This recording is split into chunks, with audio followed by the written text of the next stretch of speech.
All right, I'm going to show you how to use Data Axle in case you don't know how to use it. To find it, first of all, start off on the main library page, library.wisc.edu. You'll see this big search box. It's defaulting to catalog, but drop that down and choose databases. You can search for individual databases this way, like Data Axle. So just type that in, click submit. Here's our result. You can just click go to this database. From there, this will jump us in. Data Axle has 4 separate sections, one for businesses, one for historical businesses, one for jobs, and one for consumers. You guys are looking for businesses, so obviously you're going to use the business section. Now, it's going to default to a quick search, which means you're just looking up a single company, but that's not what you need. You need a group of companies, so you need the advanced search. Go to the advanced search.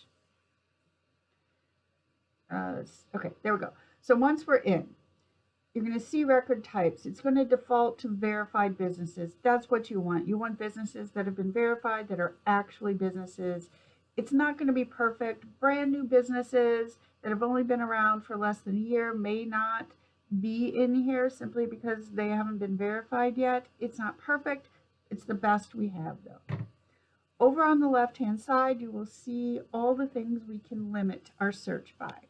So the first thing we're going to limit our search by is major industry or group. For your search, this is going to work best, better than a keyword search. So because there are so many different types of businesses out there, I just thought this would work best for you. So these are major NAICS codes businesses. So you are looking at retail, so we're going to open up retail. And then this will allow you to choose what you mean by retail. Did you mean building and materials and hardware? Is that what you mean? If so, you can open that up. Do you mean hardware stores? Do you mean paint and glass and lumber and all that stuff? Nurseries, lawn supply? Those even open up farther. If that's what you mean, you can include those. How about general merchandise stores? Do you mean general merchandise stores? If you mean that, go ahead and include it.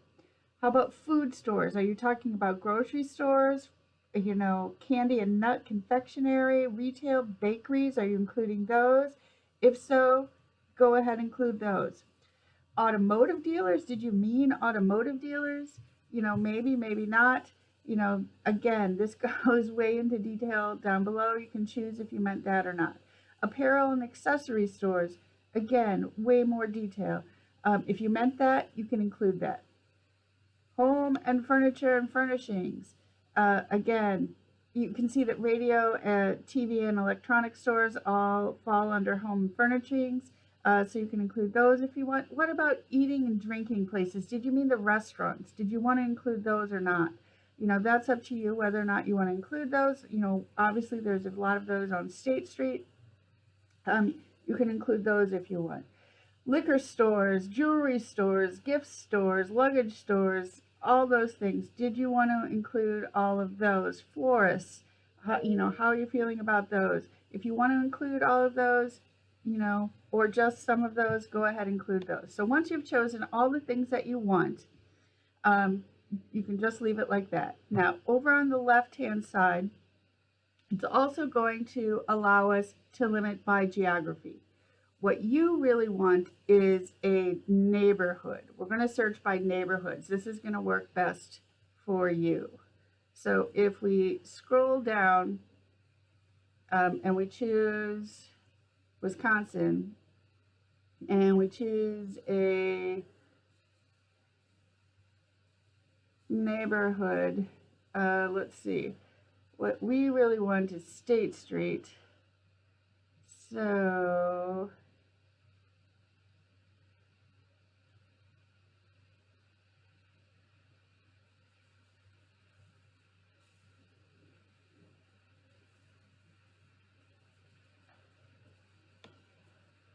way up here. State Street. State Street Madison and State Street Langdon are the two that will cover all of State Street. You can update your count. 78 businesses. View your results. And those are the businesses on State Street that I included by industry. on State Street. To download those, you can click in the blue box. It'll choose everything on the page, everything on the page, everything on the page, etc., everything on the page.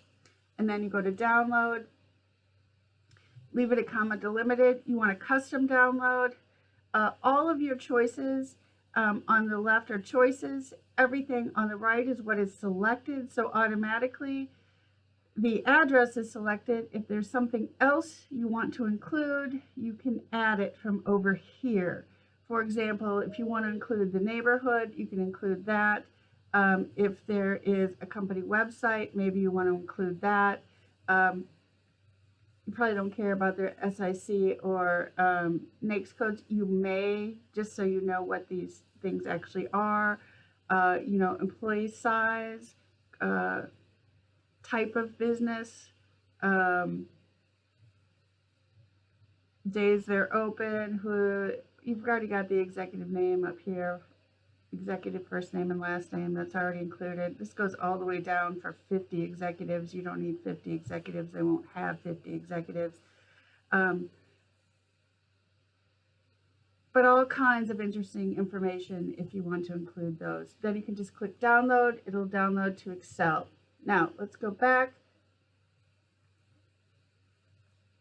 Other things in here are your heat map. If you want to look at your heat map, you can scroll in and you can see where each of these businesses are. It will list here over on the side for you, so you can see where these are actually located.